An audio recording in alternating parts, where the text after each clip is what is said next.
pour manger l'herbe. On tond la colline du coup là, comme ils mangent tout. Quand les tondeuses elles roulent, ça fait du gaz et ça pollue la planète. Et quand c'est les moutons qui mangent l'herbe, ça pollue pas. Cet ancien talus de RER qui était en friche il y a une dizaine d'années est tondu de manière responsable et écologique par le cheptel de moutons d'Issy-les-Moulineaux. Ce qui est particulièrement intéressant dans l'éco-pâturage, c'est que ces déchets deviennent des ressources. L'animal va valoriser cette herbe pour se nourrir.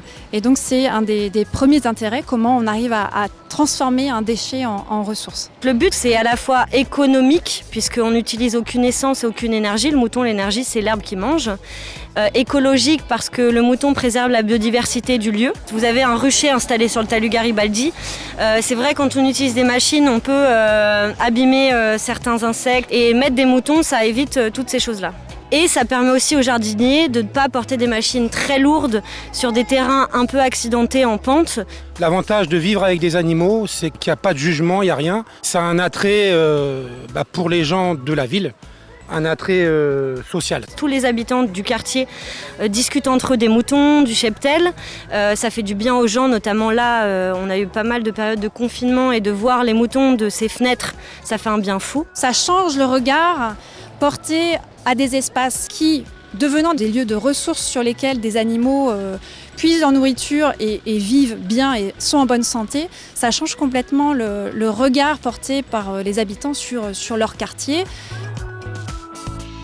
La plupart de ces moutons sont nés sur le talus. Toutes les races de moutons noirs ont failli disparaître, puisque autrefois ça servait à faire les bures des moines.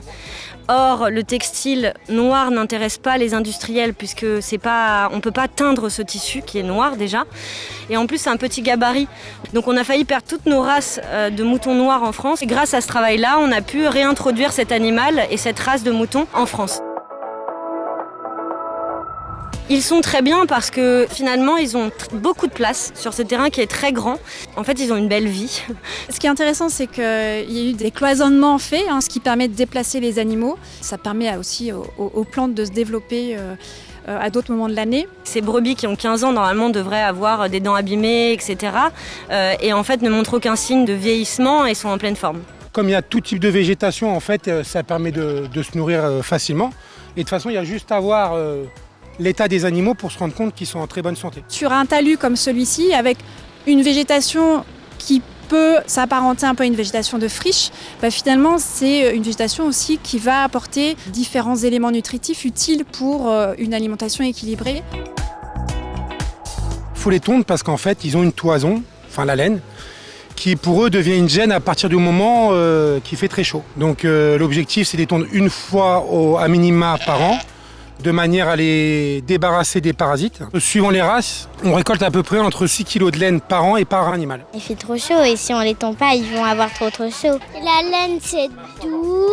C'est génial, j'avais jamais touché leur laine ou des choses comme ça.